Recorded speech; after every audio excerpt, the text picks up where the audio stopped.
Jeg er faktisk lidt bange for den. For den er skide voldsom. Selvfølgelig skal man have en overfræser, hvis man virkelig gerne vil skabe smukke resultater. I smile to hide the tears inside. Jeg vil tit have det, som andre folk ikke vil have, det er fordi jeg kan se mulighederne i at konvertere ligesom det grimme til det gode. Og så er det først, da jeg sådan gik i gang, jeg tænkte, shit, en perle. Jeg var jo på virkelig budget, da jeg renoverede. Og var sådan meget nøje regnende med omkring, hvad jeg havde på hver enkelt post. Herude kiggede vi ud af et vindue, ud i det, vi kaldte et kattebur. Helt oprindeligt, der har man søgt om tilladelse til at lave en voliere. Da vi flyttede ind, der var der i hvert fald en kattelem derude til, så ikke man har fugle for at fodre kattene. Så jeg har faktisk som et led i hele den her renoveringsproces fået udnyttet den gamle tag, og så fået bygget vægge, og altså jeg ved ikke noget hyggeligere end en alkove.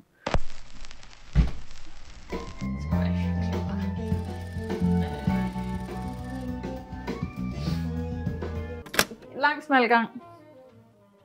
Altid sådan lidt små cramped herude. Vi plejede at hårde det til med alt muligt. Så ved at male striber, har jeg visuelt fået skabt sådan en følelse af, at den er lidt bredere end det den er. For delen. Jeg sad bare her og malede med helt lille pensel. Da jeg så hævde malertapen af, så rev jeg selvfølgelig noget maling af, fordi det ikke havde hærdet nok. Og den terapi, der har været for mig, jeg kan simpelthen ikke beskrive det. Det har været en lifesaver. Og været igennem så mange malersteps, som jeg har været igennem herude.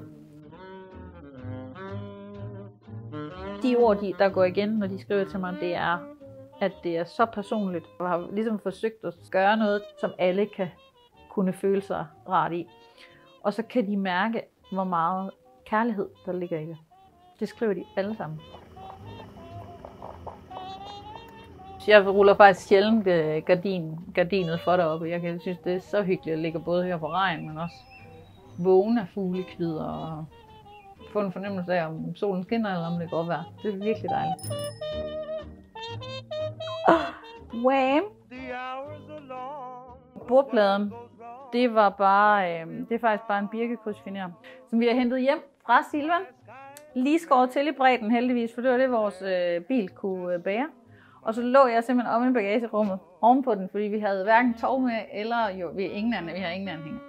Så jeg lå omme på den, mens han holdt fast i mit ben.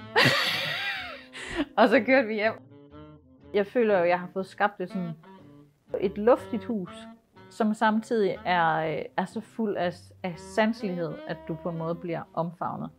Det skal et sommerhus kun. Altså for at være et rart sted at være. Så herude har jeg ikke nogen option andet end at slappe af, fordi altså, jeg kan ikke slappe af, når jeg er i de her omgivelser.